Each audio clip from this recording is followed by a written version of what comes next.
sur l'école, alors c'est vrai que la norme, c'est la reproduction sociale, etc., mais l'école peut et aussi fait des choses.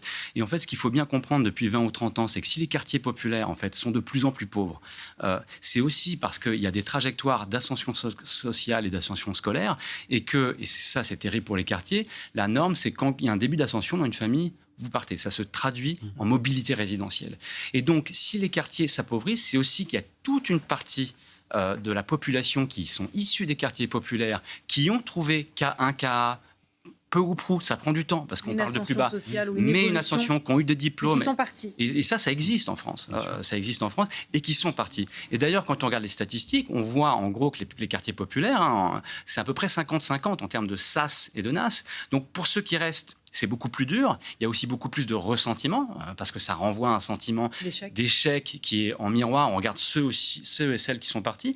Mais en fait, dans aussi ce flot, entre guillemets, de mauvaises nouvelles ou de discours très négatifs sur les questions d'immigration, de quartier, etc., il faut bien voir aussi que s'il y a cet appauvrissement, c'est qu'il y a toute une partie de la jeunesse de France, issue de l'immigration, issue des quartiers, issue de milieux populaires, qui trouvent leur place dans la société française et que du coup aussi, je dirais, les Français ordinaires côtoient dans des métiers tout aussi ordinaires que, je sais pas, l'enseignement ou la police, par exemple, et que du coup aussi les discours qu'on peut avoir sur un certain nombre de plateaux... Alors pourquoi, nous dit Chef, pourquoi, une fois de plus, immigration et émeutes ont été associées ?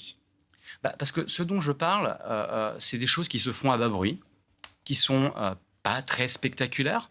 C'est-à-dire l'insertion, la réussite. Oui, mais en fait, c'est quand on le regarde, je ne sais pas, avec un œil de sociologue ou même un œil humain, c'est extraordinaire, en fait, ces chemins, ces trajectoires, en fait, où on arrive à trouver sa place, à se déplacer, malgré toutes les difficultés et les épreuves, parce que c'est difficile. Mais ça intéresse peu, donc c'est très peu représenté. Et d'ailleurs, quand on regarde les images de réussite qui sont représentées dans l'espace médiatique, ce sont toujours des images spectaculaires. Ça va être Kylian Mbappé, ça va être quelque chose qui est de l'ordre du spectacle. Ça, c'est beaucoup moins mis en spectacle, mais ça existe aussi très, très fortement. Et vous dites qu'il faudrait qu'on le documente, nous, plus, les médias, par exemple, pour... que ça irrigue, quoi. Tout à fait, parce qu'en fait, de fait, ça irrigue en fait la société française. C'est-à-dire que je pense que l'expérience ordinaire de beaucoup de Français, c'est de connaître des gens issus de quartiers populaires, issus de l'immigration, dans des relations ordinaires de travail et de voyage, notamment dans les zones urbaines et périurbaines. Alors là,